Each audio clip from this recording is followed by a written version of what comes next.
Hello everyone, কেমন আছেন আপনারা সবাই? আশা করি আপনারা সবাই ভালো আছেন and welcome to my channel. আজকে আমি আপনাদের সাথে শেয়ার করব ড্রাই ফ্রুট চকলেট কেকের রেসিপি। এই কেক দেখতে যতটা সুন্দর, খেতে কিন্তু তার থেকেও অনেক বেশি স্বাদের। ওভেন ছাড়া, মেজারিং কাপ ছাড়া কিভাবে আপনারা খুব সহজে বাড়িতে থাকা উপকরণ দিয়ে এই কেকটা তৈরি করে নিতে পারবেন, সেটাই আজকে শেয়ার করব। একদম তুলোর মতো নরম তুলতুলে এই স্পঞ্জি কেকটা বানানো কিন্তু খুবই সোজা। বাড়িতে কেক বানাতে গেলে অনেকেরই অনেক রকম সমস্যা হয়, কিন্তু আজকের এই রেসিপিটা সঠিকভাবে ফলো করলে আপনারাও খুব সহজে এই ড্রাই ফ্রুট চকলেট কেকটা বানিয়ে নিতে পারবেন। আজকের এই রেসিপিটা যদি ভালো লাগে অবশ্যই একটি লাইক করবেন, আর আমার চ্যানেলে যদি নতুন এসে থাকেন চ্যানেলটাকে সাবস্ক্রাইব করে পাশের বেল আইকনটি প্রেস করে দেবেন। তাহলে চলুন শুরু করি আজকের রেসিপি। প্রথমে একটা মিক্সিং বোলে নিয়ে নিচ্ছি আমি দুটো ডিম। ডিমটা কিন্তু অবশ্যই রুম টেম্পারেচারে হতে হবে, আর আপনারা যদি চান তো একটা ডিম দিয়েও কিন্তু এই কেকটা বানিয়ে নিতে পারেন। একটা হ্যান্ড উইক্স দিয়ে খুব ভালো করে এই ডিমটাকে কিছুক্ষণের জন্য ফেটিয়ে নেব, আর তারপর এর মধ্যে আমরা অ্যাড করে দেব 1 কাপ গুঁড়ো করা চিনি। চিনিটা আমি মিক্সারে গ্রাইন্ড করে নিয়েছি, আপনারা চাইলে বাটাতেও বেটে নিতে পারেন। তো এখানে 1/2 কাপ চিনি আমি আগে অ্যাড করে নিলাম। এখন এটাকে খুব ভালো করে ডিমের সাথে মিশিয়ে নেব। চিনিটা গুঁড়ো করে নিলে এই মেশানোর কাজটা কিন্তু অনেকটাই সহজ হয়ে যায়। এখানে আমি 1/2 কাপ চিনি মিশিয়ে নিয়েছি ভালো করে। এখন বাকি 1/2 কাপ চিনিটাও আমি অ্যাড করে দিলাম, আর এটাকেও খুব ভালো করে আমি ডিমের সাথে মিশিয়ে নেব। একটু সময় নিয়ে মেশাবেন, এটা প্রায় 2 থেকে 3 মিনিট এভাবে খুব ভালো করে ফেটিয়ে নিলেই দেখবেন মিক্সচারের কালারটা অনেকটাই চেঞ্জ হয়ে এরকম সাদা হয়ে যাচ্ছে। ঠিক সেই সময় আমরা এর মধ্যে অ্যাড করে দেব 1/4 কাপ সাদা তেল। চিনি আর ডিমের মিশ্রণটার সাথে সাদা তেলটাকেও খুব ভালো করে মিশিয়ে নেব প্রায় 1 থেকে 1.5 মিনিটের জন্য। আবারও খুব ভালো করে এটাকে ফেটিয়ে নিতে হবে। খেয়াল রাখবেন যতটা ভালো করে ফেটাবেন কেকটা কিন্তু ততটাই সফট আর স্পঞ্জি তৈরি হবে। এই যে দেখুন, আমি তেলটা খুব ভালো করে মিশিয়ে নিয়েছি, আর এখনই কিন্তু একটা ক্রিমি ভাব চলে এসেছে। আর এই সময় আমরা এর মধ্যে অ্যাড করে দেব 1/2 কাপ দুধ। দুধটা কিন্তু আগে থেকে জাল করা আছে আর রুম টেম্পারেচারেই কিন্তু আছে, না ঠান্ডা না গরম। এখন দুধটা দেওয়ার পর কিন্তু আমাদের আর ফেটানোর দরকার নেই, একটু ভালো করে কিন্তু আমাদের শুধু এটাকে মিশিয়ে নিতে হবে। এই যে দেখুন, দুধটা ভালো করে মিশিয়ে নিয়েছি। এখন আমি এর মধ্যে অ্যাড করে দিচ্ছি 1 কাপ ময়দা। ময়দাটা কিন্তু আমি চেলে নিয়েছি, তো আপনারা কিন্তু অবশ্যই ময়দাটা চেলে ব্যবহার করবেন। আমি এখানে প্রথমে 1/2 কাপ ময়দা অ্যাড করে দিচ্ছি, আর এটাকে খুব ভালো করে মিশিয়ে নেব। তারপর কিন্তু বাকি অর্ধেক ময়দাটা মেশাবো। তো একবারে কিন্তু পুরো ময়দাটা দিতে যাবেন না, অর্ধেক করে মিশিয়ে নেবেন। তাহলে কি হবে, কেকের ব্যাটারটার মধ্যে কোনো রকম কোনো দানা ভাব থাকবে না, একদম স্মুথ একটা মিক্সচার কিন্তু রেডি হয়ে যাবে। তো এখানে আমি অর্ধেকটা মিশিয়ে নিয়েছি প্রথমে, তো আবার বাকি অর্ধেকটা দিয়ে এখন ভালো করে মিশিয়ে নেব। আর ময়দাটা মেশানোর সময় কিন্তু অবশ্যই একই ডাইরেকশনে ঘুরিয়ে ময়দাটাকে মিশিয়ে নেবেন। তো এই যে দেখুন, ময়দাটা ভালো করে মেশানো হয়ে গেছে। এখন এর মধ্যে দিয়ে দিচ্ছি 2 চামচ কোকো পাউডার, 1 চামচের মতো বেকিং পাউডার, আর 1/2 চামচের থেকে একটু কম বেকিং সোডা। সব কিছু কিন্তু এখানে আমি একটা চামচ আর কাপে মেপেই ব্যবহার করেছি, তো আমাদের মেজারিং কাপের কিন্তু কোনো দরকার নেই।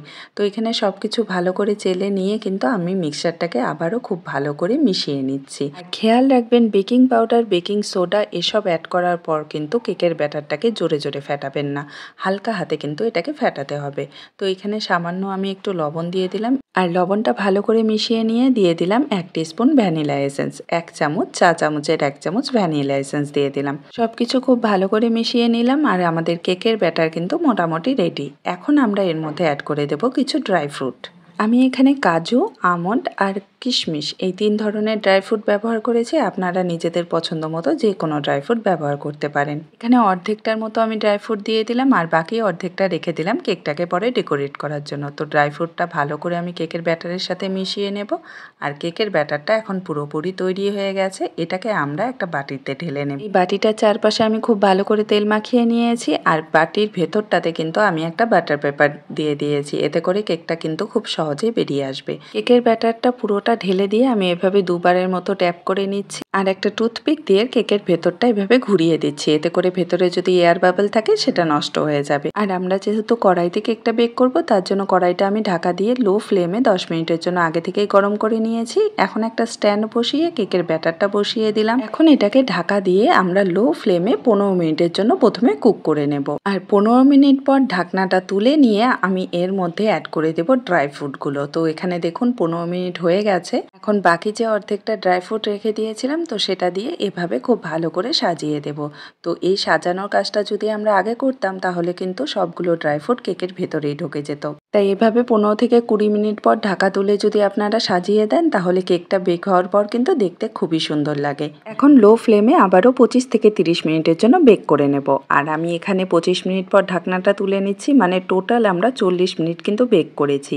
তো দেখে মনে হচ্ছে কেকটা খুব ভালো করে বেক হয়েছে, তাও আমি একটা টুথপিক দিয়ে এটা চেক করে নিচ্ছি যে ভেতরটা ভালো করে কুক হয়েছে কিনা। তো এই যে দেখুন টুথপিকটা কিন্তু একদম ক্লিন বেরিয়েছে আর আমাদের কেকটা কিন্তু একদম পারফেক্ট 40 মিনিটের মধ্যে কুক হয়ে গেছে। এখন এটাকে ঠান্ডা করে নেব আর তারপর আপনাদের কেটে দেখাচ্ছি।